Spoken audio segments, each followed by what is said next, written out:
Меня зовут Антон Пушной, а это моя мастерская классических американских автомобилей в Москве. Еще в конце 80-х годов отец привил мне к ним любовь. Автомобили — это моя страсть.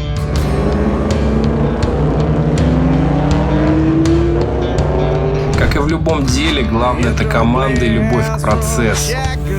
Я объединил лучших специалистов, и каждый наш проект мы доводим до совершенства. Мы занимаемся полным циклом восстановления и кастомизации автомобилей. Крутые, эксклюзивные, дерзкие. В рамках мастерской мы собрали с нуля большое количество легендарных американских автомобилей. Chevrolet Chevelle 70-го года, Dodge Charger 69-го года и прочие легенды своего времени.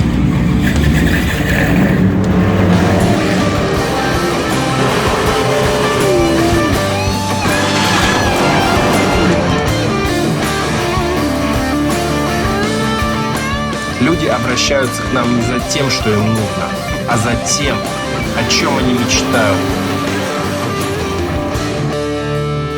Ведь никогда не поздно иметь счастливое детство. Это Retro Legends Garage.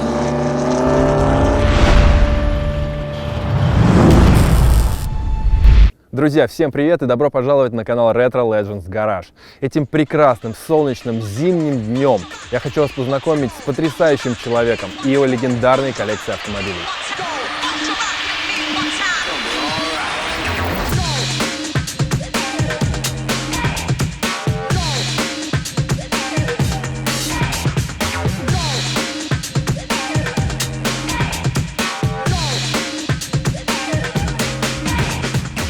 Друзья, хочу познакомить вас с Андрей Паньковский. Добрый день. Привет, Антон. Андрей не просто автолюбитель, он коллекционер и участник многих легендарных авторалли. Поэтому предлагаю начать со знакомства небольшого. Участник, коллекционер, и я хочу еще сказать, что очень важная часть моей жизни – это работа в Российской автомобильной федерации, председатель комитета классических автомобилей. Поэтому мы находимся фактически в музее с классическими автомобилями. И мы чуть позже, наверное, большее внимание уделим законодательной работе, а сейчас просто поговорим по поводу красивых машинок. Да, если честно, я сюда зашел, и у меня глаза разбежались просто сразу, поскольку автомобили легендарные, и они как отечественные, я обратил внимание, так и европейские. И к моему, конечно, сожалению, может быть, у моей аудитории тоже вызовет небольшое сожаление, что американский автомобиль ZEVO-1, это корвет за нашей спиной, но все же коллекция потрясающая. И хотелось бы, наверное, спросить логичный вопрос, какая машина послужила основой всей этой коллекции и какая у нее история? Ну, наверное, мотоцикл, потому что мы одновременно купили мотоцикл, родители были совсем не рады этой покупке. И одновременно с мотоциклом у нас появился первый наш автомобиль, классический, это Rolls-Royce Corniche 1971 года выпуска. Мы его купили, поехали на соревнования по Золотому кольцу, всей семьей вместе с сыном, с дочкой, получили невероятное удовольствие, получили столько эмоций, столько впечатлений, что мы уже потом не остановиться не могли, и появился второй, третий, пятый, 10-й автомобиль.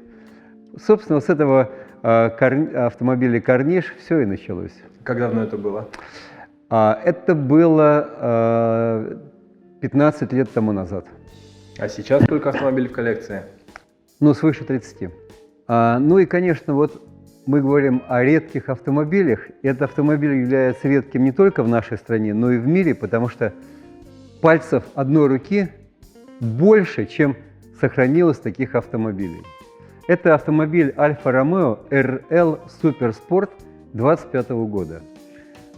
Выдающимся является то, что Энцо Феррари, когда он еще не был Энцо Феррари, не был тем самым великим Энцо Феррари, а когда он был весьма посредственным гонщиком, то он был как раз гонщиком и ездил в качестве пилота на автомобиле RL Super Sport. Этих машин осталось, как я уже говорил, совсем мало, и поэтому к этому автомобилю у меня особая любовь, пристальная любовь. И надо сказать, что чрезвычайно важной является вот эта табличка, это регистрационный номер этого автомобиля в реестре Альфа-Ромео. Есть такой клуб, который ведет скрупулезнейшим образом учет всех оригинальных автомобилей, РИАР, регистр Итальяно Альфа-Ромео. И вот этот автомобиль является точно таким же автомобилем, который эксклюзивно стоит на учете в РИАР. Но я хочу показать здесь такую любопытную, смешную особенность этого автомобиля. Управляется светом, дальний и ближний свет. Вот это сейчас дальний свет, а вот так вот ближний. Да, вот таким вот образом происходит изменение дальнего и ближнего света. Вот, это, конечно, такая особенность того периода, когда еще не было возможности внутри фары переключать освещение. Здесь много нюансов, в том числе и есть такая откидная заднее сиденье. И если вы видите на машинах надпись «Путаю педали», осторожно, не надо ухмыляться на этот счет. Вот у этой машины, вот у Лагонда то же самое, вот у этих двух машин, у них действительно перепутаны педали. Там, где должен быть газ, там тормоз, и наоборот.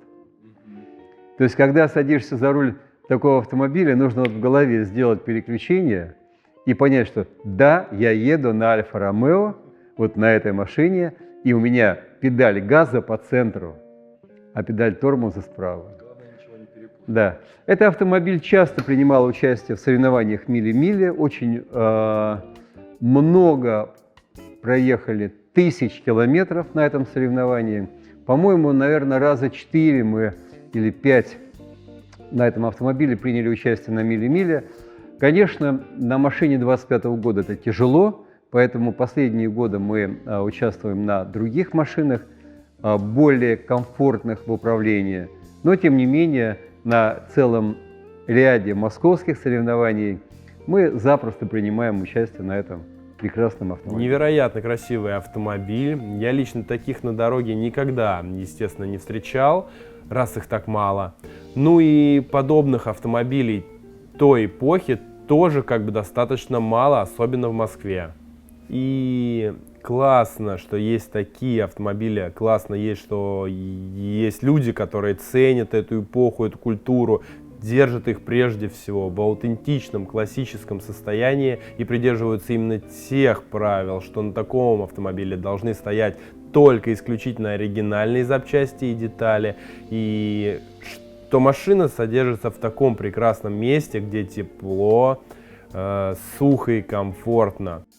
Естественно, хочу задать вопрос, который все сейчас, наверное, у себя в голове прикидывают, какая ориентировочная цена у подобного автомобиля? На самом деле все непросто с точки зрения ценообразования, потому что кому-то этот автомобиль нужен, потому что. И начинается перечень, для чего и почему этот автомобиль нужен. Потому что Энцо Феррари, потому что регистр Итальяно Альфа-Ромео, потому что мили-мили, потому что 25-й год, потому что все оригинально, исключительно правильное. Вот это может быть нужно, а кому-то не нужно это все. И люди у нас до конца еще не очень понимают вот красоту и ценность оригинального любого узла и любой детали. И все в зависимости от того, от потребностей, вот, от спроса. Потому что вот этот автомобиль, конечно, он является исключительным, он является фактически единственным, и в продаже их нет. И никто их не продает. Можно посмотреть, например, те машины, которые продают, ну вот Альфа-Ромео 6C 1500 или 6C 1750, или ну, какие-то провести аналоги вот сквозь призму тех автомобилей, которые ну, так или иначе на рынке появляются. Но это нулей немало.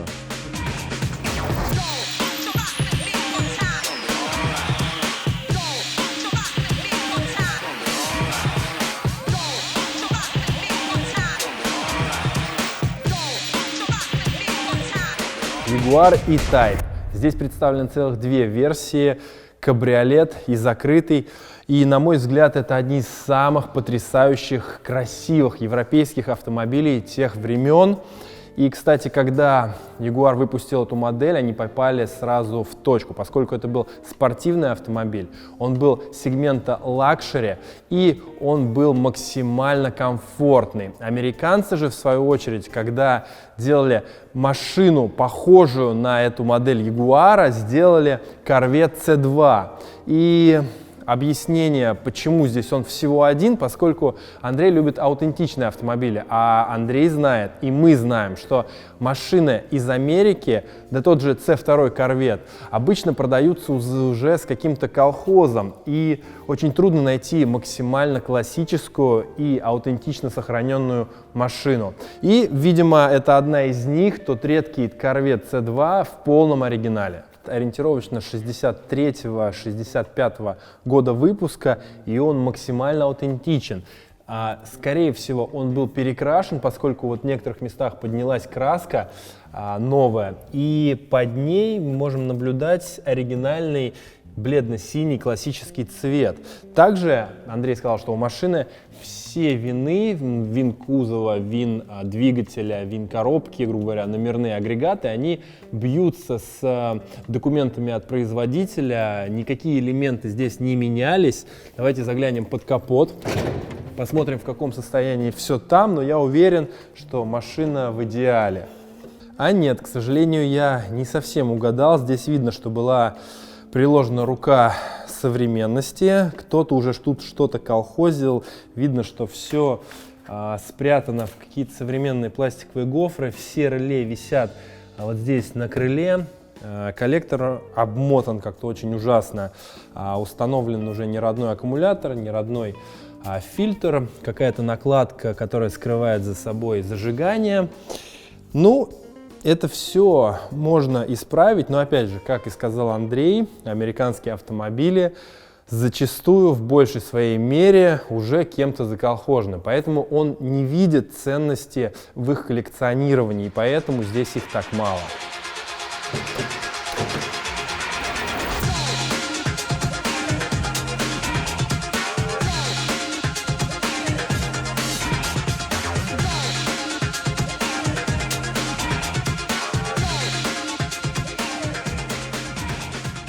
Андрей, мы сегодня уже не раз затрагивали тему гонки мили-мили. Кто-то знает, что это, кто-то нет. Поэтому давайте расскажите подробнее, что это такое и как туда попасть. Ну, я, конечно, с удовольствием расскажу, потому что это легендарная гонка. Это та гонка, на которую рвутся все, мечтают оказаться на ней, но даже попасть на эту гонку бывает не очень просто. Сама оригинальная гонка 1000 миль стартовала в 1927 году и закончилась в 1957. Регламентом этой гонки была гонка на скорость, кто быстрее проедет дистанцию. И, конечно, это вызывало восторг у зрителей, потому что через всю Италию, с севера до Рима и обратно в Брешию неслись машины и просто восхищали всех зрителей. Но в 1957 году произошла страшная авария, катастрофа. Водитель не вписался в вираж и вылетел на толпу зрителей, и было большое количество жертв, после чего гонка была прекращена. В 80-е годы, даже в 90-е годы, в 82 году, началась ретроспектива этой гонки. Эта гонка предусматривает, нынешний регламент предусматривает движение на регулярность, на точность. И нужно проехать не как можно быстрее, а как можно точнее. Есть отрезки, например, там по 200 километров, и финишировать нужно в свою минуту, в 59 секунд. А есть отрезки, например, они могут быть и 150 метров, и могут быть там 2 километра, где лежит прессостат, это такой шнурочек, шланг, наезжая колесом на который воздушный импульс дает сигнал компьютеру о том, что экипаж стартовал. И точно такой же шланг лежит на финише, и нужно проехать это расстояние за определенное количество времени. Например, там за 18 секунд.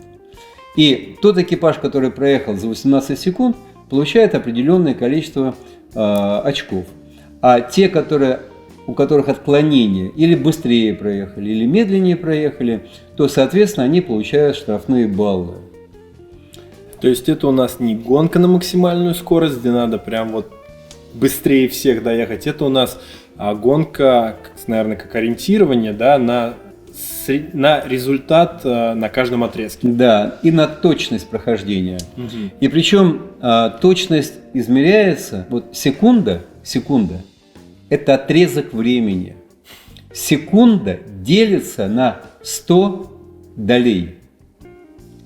Отклонение в 1/100 штрафуется. Ничего себе. То есть, по сути, представить можно секундомер, мы 1 секунду только нажимаем на нем кнопку, а там это все здесь, учитывается. да, секунда состоит из 100 долей. Если ты опередил на секунду или опоздал на секунду, то у тебя будет 100, там не совсем так, но для понимания простого, это будет 100 штрафных баллов. 1 секунда. Выдающиеся пилоты – это, конечно, итальянцы и аргентинцы, потому что они по этому регламенту у себя на родине ездят буквально каждые выходные. Они едут с отклонением за всю гонку, среднее отклонение 2,5 секунды.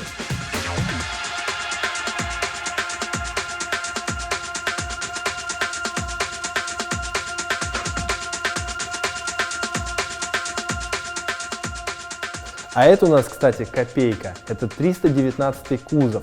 Это 3-я модель, сошедшая с конвейера из сохранившихся. И, кстати, забавный факт, то что поводок дворников бренда Magneti Marelli. Этот же бренд выпускал запчасти для Lamborghini.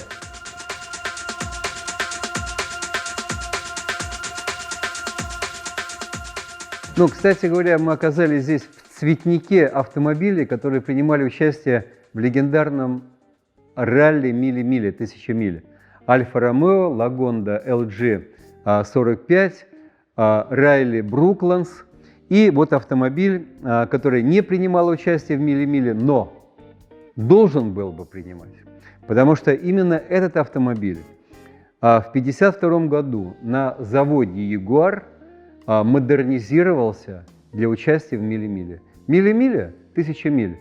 В те годы, до 1957 года, она была гонкой на скорость.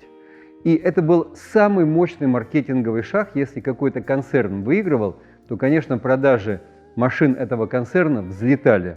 И именно этот автомобиль, он был приготовлен для участия в мили-миле. У него был форсирован двигатель, была более жесткая поставлена подвеска, были изменены немножко тормозная система. И вот для красоты, видимо, а может быть не для красоты, поставили ремни безопасности, чтобы можно было, капот не открывался, и поставили сделали дополнительную систему охлаждения. Почему машина не попала для участия в 1000 миль? История умалчивает. Но я горжусь тем, что это единственный автомобиль, который Jaguar построил специально для участия в 1000 миль.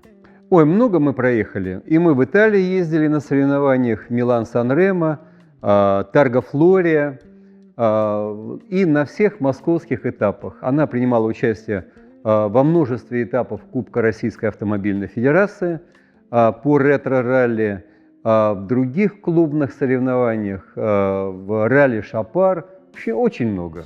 Большая история. Но вот у этого автомобиля, Райли Брукландс, 30-го года автомобиль, у него, конечно, выдающаяся спортивная история, подтвержденная документально. Я думаю, что именно этот автомобиль проехал через все европейские соревнования, включая Великобританию, и везде он был очень достойно представлен и получил очень хорошие результаты. Ты едешь в открытом автомобиле, и для тебя, например, 90 км в час, когда ты едешь на этом автомобиле, и 90 км в час на современном, это две большие разницы. Потому что ты едешь в открытой машине, свист, гул, потом и пыль летит тебе в глаза и в рот. Но тем не менее, вот само управление несложно. Машина легкая, достаточно мощная и маневренная. И поэтому едешь в удовольствие. А когда ты едешь, и на тебя еще обращают внимание, еще пытаются с тобой заговорить или пытаются сфотографироваться, но это дополнительный бонус. Ты забываешь обо всех делах. Забываешь, конечно. Антон, и я знаю, и все твои зрители и поклонники знают твою любовь к американским машинам. Но тем не менее, кроме американского автопрома, были еще и другие страны, которые выпускали очень достойные автомобили. И вот таким, например, концерном, который нельзя не уважать, является концерн Mercedes-Benz. Вот я тебе предлагаю просто прокатиться на этом автомобиле. Какого он года? 70-го.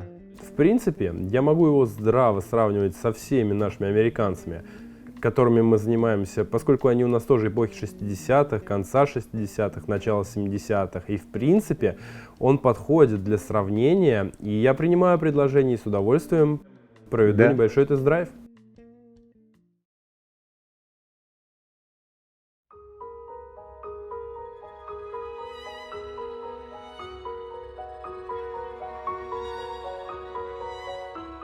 Yep. I said it before and I'll say it again. Life moves pretty fast. You don't stop and look around once in a while, you could miss it.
Этот Мерседес, конечно, шикарен. Он элегантен, изящен, красив, безукоризненно восстановлен.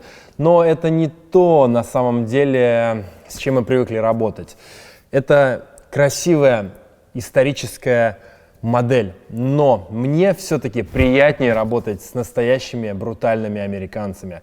Поэтому в сравнении она проще, она как-то более расположена для ежедневного, наверное, использования, нежели американцы тех же времен.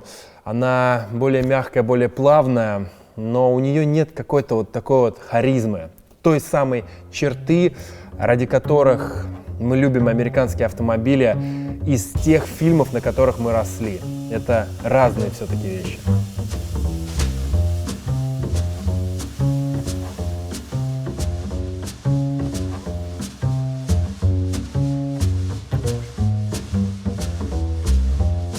Так, ну вот второй этаж, и здесь мили-милевская тема, она тоже повторяется или продолжается, потому что здесь есть автомобили, тоже их здесь 3, которые принимали участие в оригинальной «Мили-Мили». Вот, и я сейчас как раз хотел продемонстрировать один из этих автомобилей. Это автомобиль Райли Спрайт 1936 года. Тоже участник «Мили-Мили» несколько раз принимал участие. Собственно, вот наклейки именно об этом и говорят. Но редчайшим элементом этого автомобиля является то, что на нем находится преселективная коробка передач. Это фактически является прототипом нынешней коробки автомат.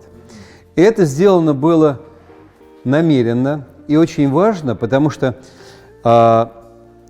преселективная коробка передач позволяет гонщику, принимающему участие в кольцевых гонках, выйти из виража на пониженной передаче, при том, что он входит в вираж на третьей передаче, например, но потом, не отрывая рук от руля, одним выжимом сцепления переключается коробка передач на вторую передачу. И таким образом он может с ускорением стартовать на выходе из виража, не отрывая рук. Это происходит очень просто. Здесь есть рычажок. Пилот его просто переводит с позиции 3 на позицию 2 до виража. То есть одной рукой, одна рука на руле, а второй рукой он переводит рычажок.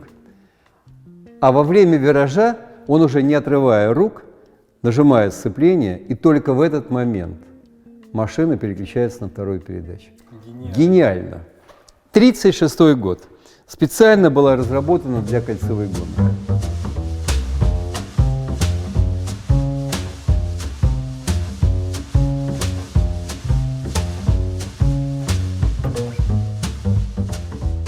Попасть на эту гонку, на это соревнование можно при определенных условиях, потому что допускают 450 экипажей, а на гонке принимает участие всего, допускают 450, а подает заявок порядка 2000 желающих.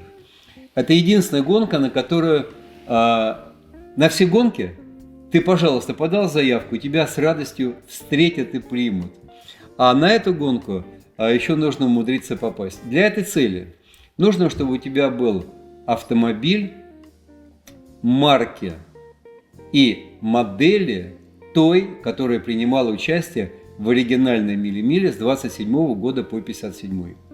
То есть, если принимала участие эта машина Lagonda LG45, то ее допустят.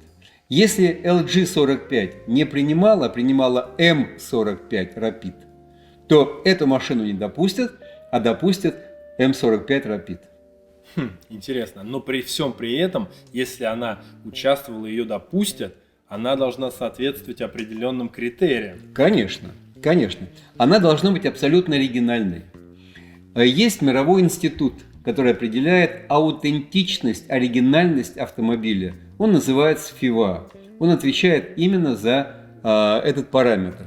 И если у тебя есть паспорт FIA определенной категории, где указано, что не самое большое количество изменений внесено, а определенное там внесено, там, условно говоря, шины, фильтр воздушный, масляный фильтр, там, еще что-нибудь, то эта машина считается оригинальной, аутентичной, и она будет иметь высокую категорию по паспорту FIA.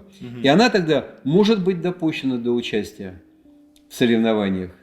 И это, конечно, определяет действительно, что вот обычно говорят, как зуб даю оригинальная машина. Вот зуб давать не надо. Есть паспорт. Да, есть паспорт. Есть паспорт.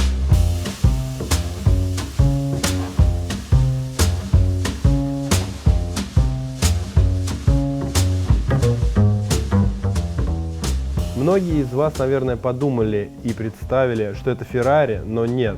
Андрей, что это за автомобиль? Да, это действительно не Феррари. Это автомобиль, который построен был пилотом конюшни Fiat по фамилии Бондини, и он назвал, недолго думая, автомобиль в честь самого себя. Таких автомобилей было построено всего 17. Каждый является просто исключительным автомобилем, единственным в своем виде, и они не повторялись, ни один автомобиль не похож на другой. Они все были построены в определенной стилистике того периода, но каждый был абсолютно индивидуальный. Этот автомобиль принимал участие точно так же в «Мили-мили» и проехал 3 или 4 раза в «Мили-мили». Один раз мы проехали, супруга проехала вместе с невесткой, и 2 или 3 раза мы проехали вместе. Вот, Антон, ты парень высокий, и, наверное, странно будет людям посмотреть, как вообще в этой машине могут люди поместиться.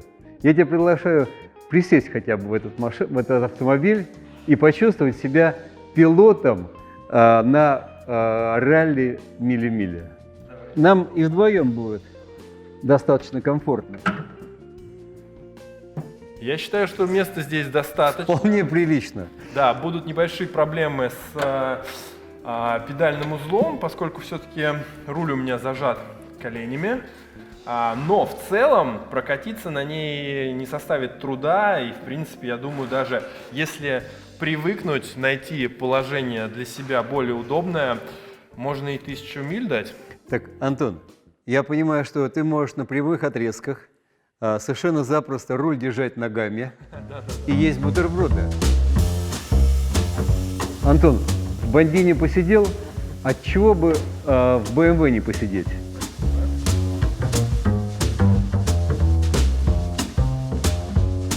Эксклюзивность этого автомобиля не в том, что это редкая BMW Isetta, а в том, что это еще более редкая Isetta с одним колесом сзади. Это специальная версия для стран, где машина должна была попасть под категорию мотоколяски. Классический автомобиль. Если мы не говорим о кастомных и хотродах, а говорим о классических автомобилях, то они делятся на категории раритетные автомобили. Это автомобиль свыше 30 лет, у которого оригинальный кузов, рама и двигатель. И классический автомобиль, который имеет все эти требования оригинальные, но в том числе интерьер, экстерьер, двигатель, ходовая, трансмиссия соответствуют тому состоянию, которое было заложено конструкторами этого автомобиля. И если автомобиль проходит экспертизу и набирает менее 100 штрафных баллов, то он может считаться классическим. И мы для владельцев классических автомобилей разработали массу всяких разных дополнительных поощрений, которые будем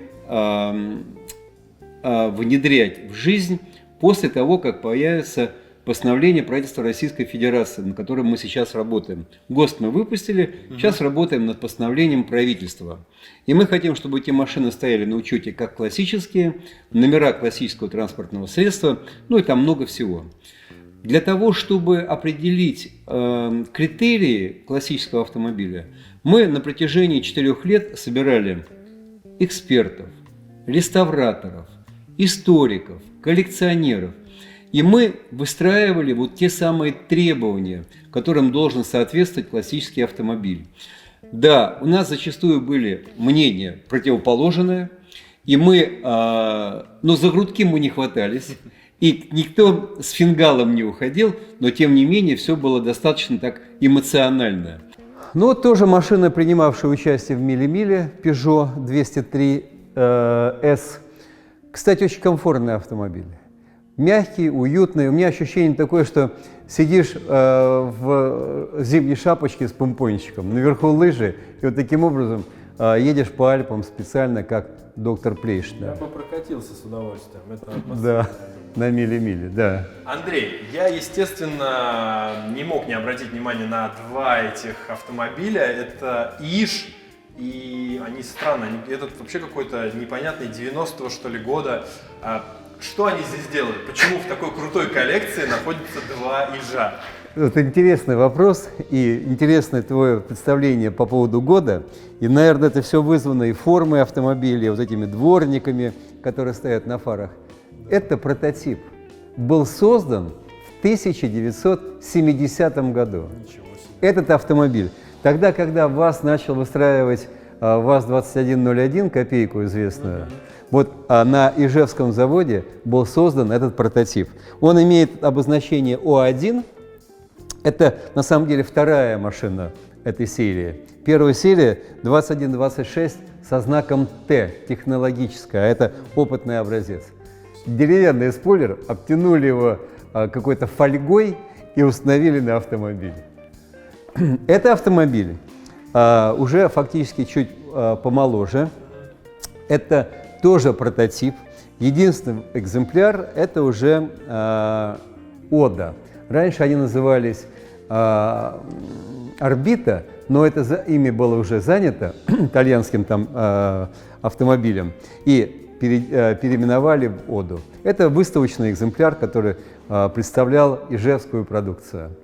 На сегодняшний день французское руководство Ижевским заводом, который входит в концерн АвтоВАЗа, Рено, они не проявляют интереса к истории советского и российского автомобилестроения.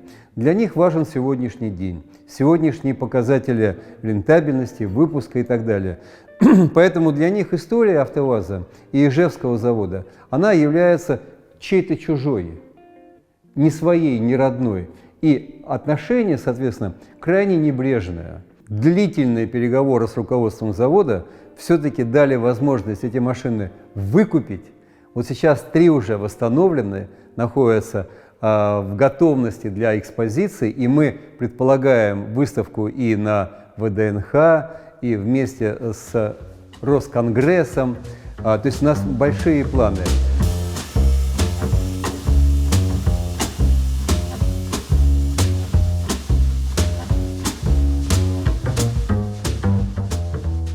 Андрей, спасибо огромное за приглашение. Это невероятно классное место. Здесь собрано удивительное количество автомобилей. Я не знаю, где еще я смог бы посмотреть, потрогать, посидеть в них. Это круто. Спасибо огромное. Спасибо большое, Антон. Я приглашаю тебя еще раз посетить этот гараж. Ну и, конечно, я обращаюсь ко всем участникам вашего движения. Каждый из вас может принять участие в наших соревнованиях на классических машинах и получить массу удовольствия от того, как проложена трасса, от того, как выстроена вся структура наших соревнований, проехать по живописным местам. Каждый может прийти, принять участие и получить массу удовольствия. Я жду и тебя, Антон, и всех твоих зрителей. Спасибо огромное. Ребята, спасибо, что были с нами. Я надеюсь, вам понравился этот выпуск. Не забывайте подписываться на канал, скидывать ссылку на видео друзьям, ставить лайки, а также напишите, пожалуйста, в комментариях, какую машину из всей этой коллекции вы хотели бы видеть у нас на канале на обзоре. И мы обязательно снимем его для вас. До новых встреч. Пока. Пока.